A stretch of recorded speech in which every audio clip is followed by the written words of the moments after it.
It was some good time. Jamaica is beautiful, real beautiful.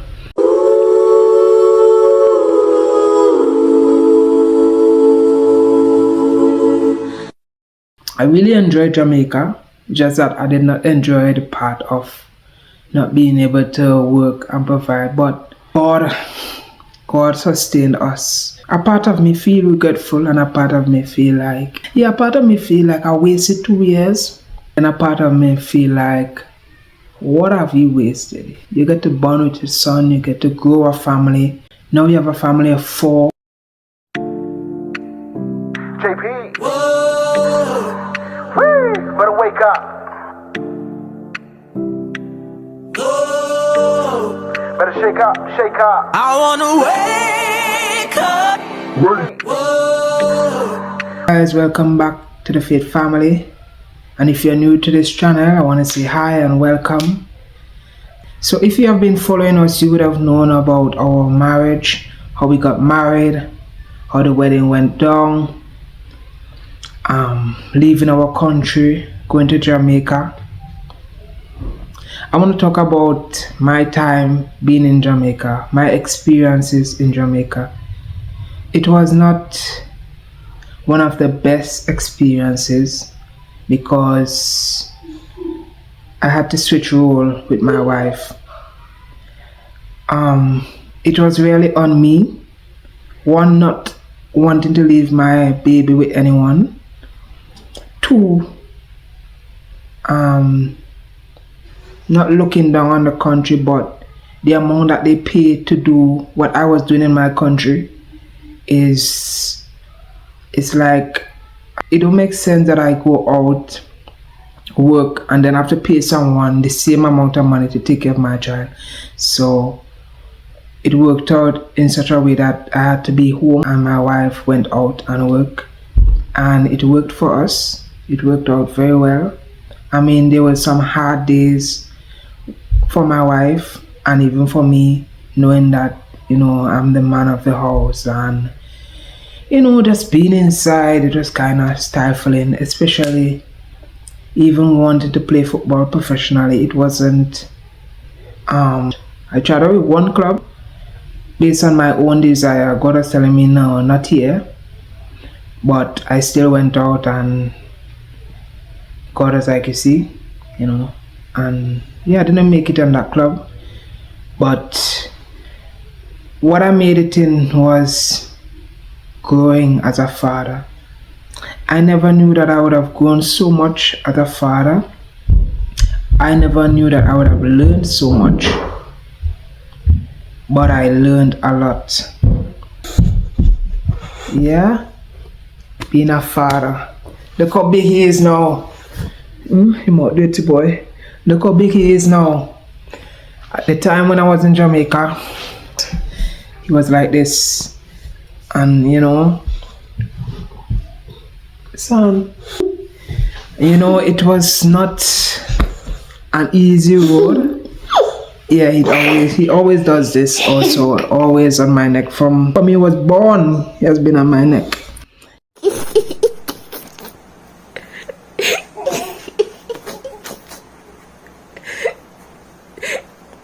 So that's his favorite place.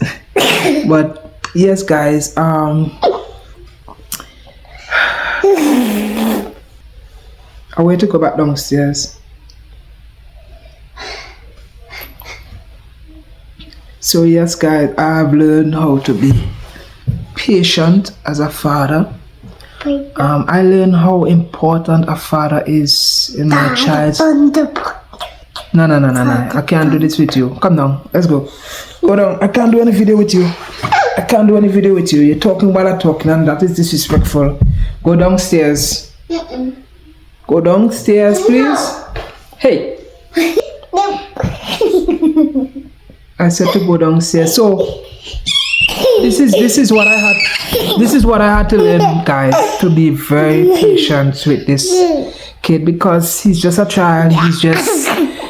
There's times he need to listen, he need to be obedient. There are times I would just feel to slap him, but I had to just breathe and know that he's just a child. But sometimes he has to know that he has to listen, son.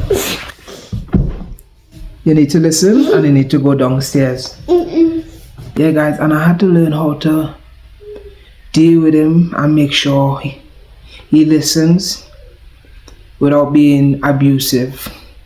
And there are things that I have seen and felt and experienced growing up as a son, and I just had to learn from those experiences and try myself to do better. I've come really far from that because I would just get flashback of when my father would get angry with me and how he will deal with me. And I always say that I am not going to be that kind of father.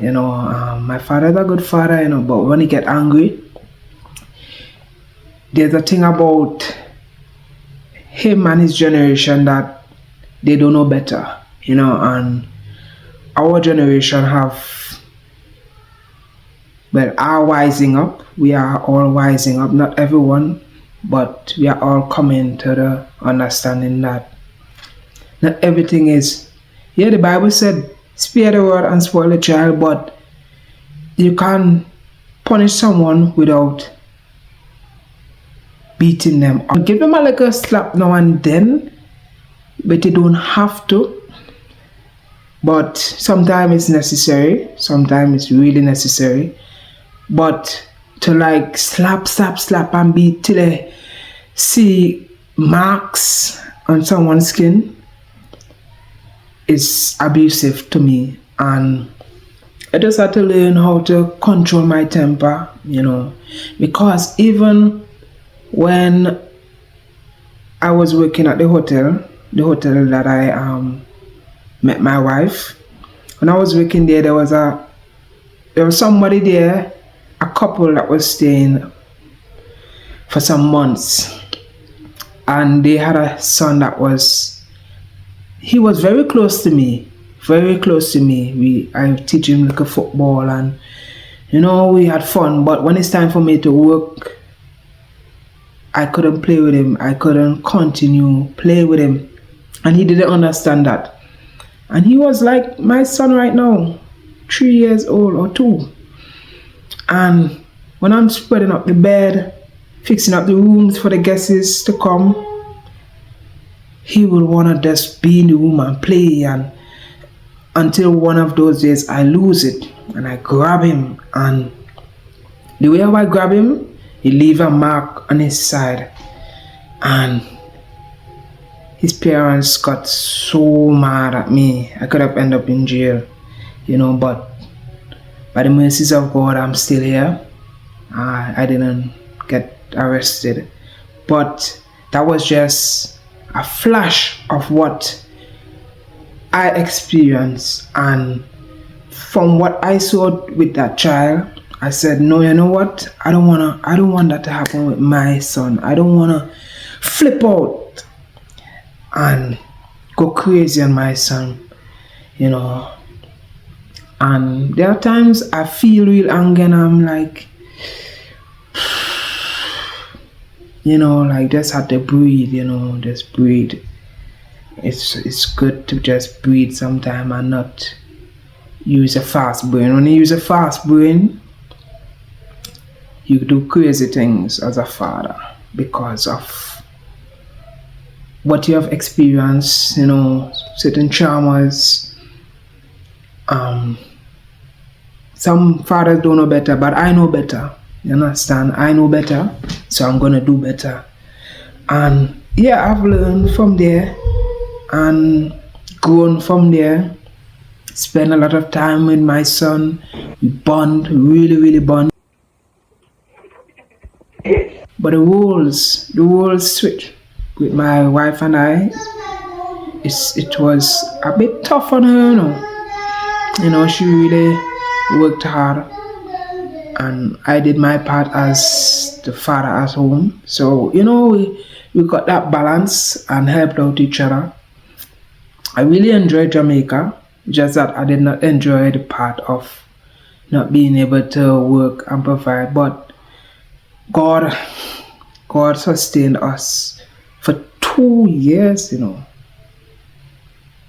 a part of me feel regretful and a part of me feel like yeah, a part of me feel like I wasted 2 years, honestly. And then a part of me feel like, what have you wasted? You get to bond with your son, you get to grow a family. Now you have a family of four.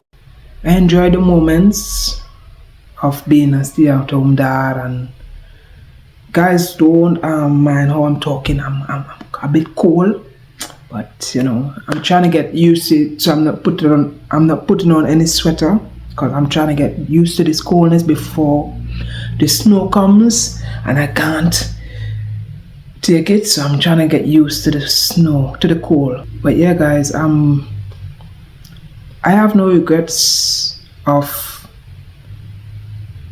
being there for my son. I have no regrets at all.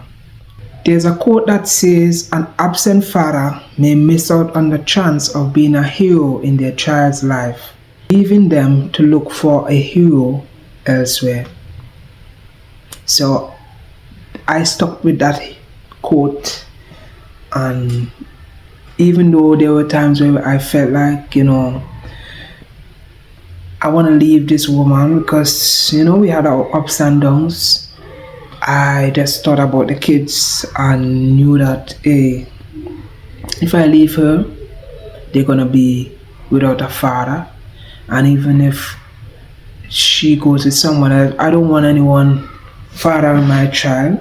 So they're still gonna be without a father because I don't know who will be that guy that she will meet up with. There are all kind of men out here, all kind of men, anything you could think about. So I knew that I had to be there for my son, and through it all, God has been with me, and God sustained me and allowed me to be strong enough to make it through. A lot of people could not have done this, and I'm not saying that because I did it, you have to do it. Everybody has their own journey, everybody has their own purpose. You just need to follow your path, follow God, and allow Him to lead you, because He will never give you more than you can handle. So guys, what happened is that I never planned on being home. It just happened in such a way that when I went to Jamaica, I was excited, thinking about joining a professional football club. I went to the football club, tried out with them, play a little practice game, score. At that time, my wife and his sister was there watching me when I scored that goal, and I was really excited because, I was feeling like, yeah, this goal would have made me make it on the team, but it didn't happen. It didn't work out. The coaches told me that they're looking for younger players than me. At that time, I was 25 going on 26. And yeah, they wanted younger players than me. I didn't make it on the team, and even if I made it on the team, like thinking about it, I had to live with the club. I couldn't be home and then go to the club. I had to stay with the club. I don't know how that would have worked out with my wife going to work, being with my son. When my wife gone to work and I'm going to training, who I would have left my son with. But it wasn't just trying to figure out who I will leave my son with, but more of listening to God. What is God saying to me? And what was happening around me was God showing me that He's speaking to me. He was just leading me, and it felt hard. It felt real hard because what I grew up seeing is men out, women inside. But with me, it was my wife out and I'm inside, and it never felt right. It never felt right. But it happened, and we pushed through it. Yeah, we worked through it as a couple, and made it work. We didn't try to abuse any kind of power that we have. With her, the one making the money, and I'm the one home, or I'm the one as the male or the father of the house. We just had a balance. We had little falling outs, arguments, but it wasn't nothing for us to say it was too much.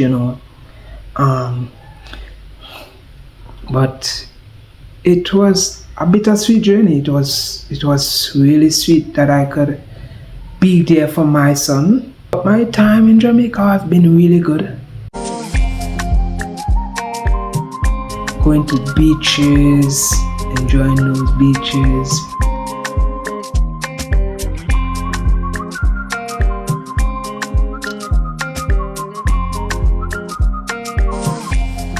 Rivers, waterfalls. Good time. Jamaica is beautiful, real beautiful.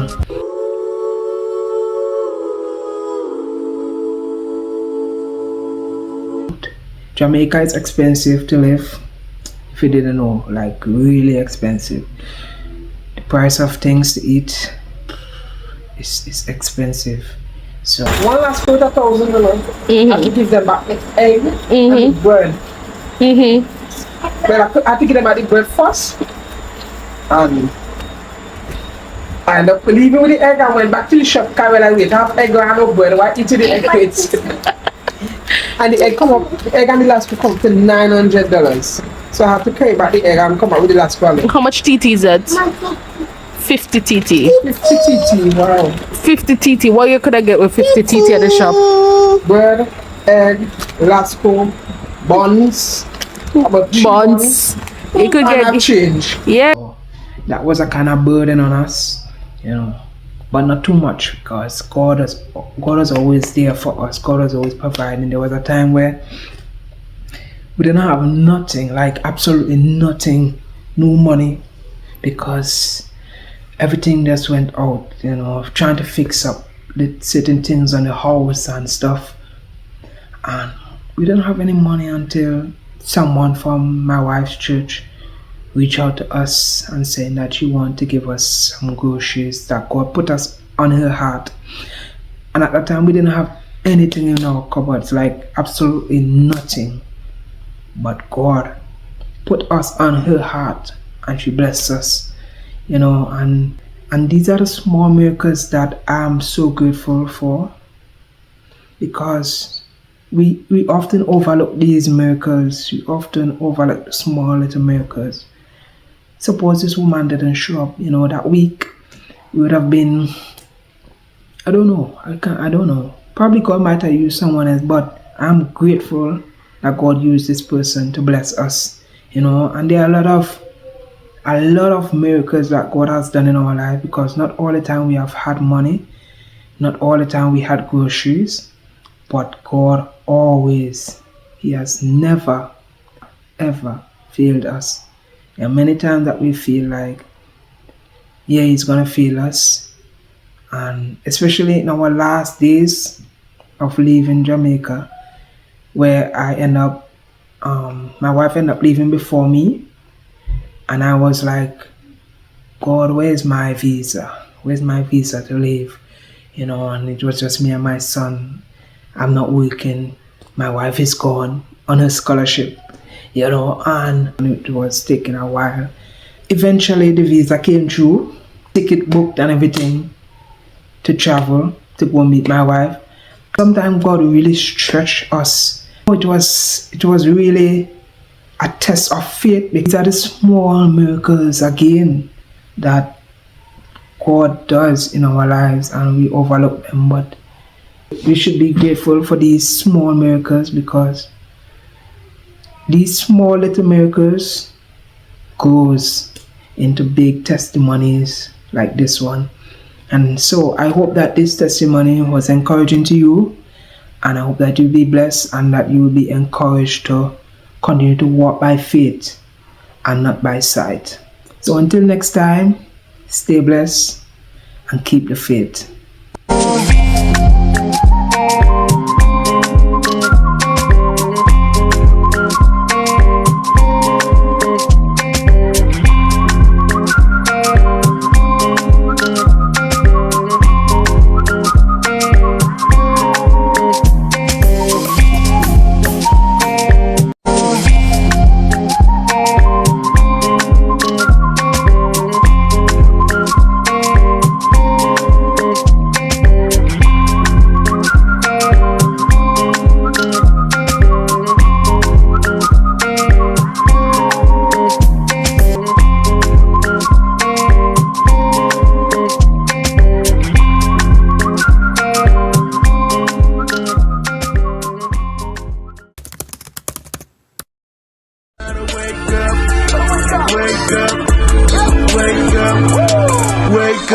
Wake up.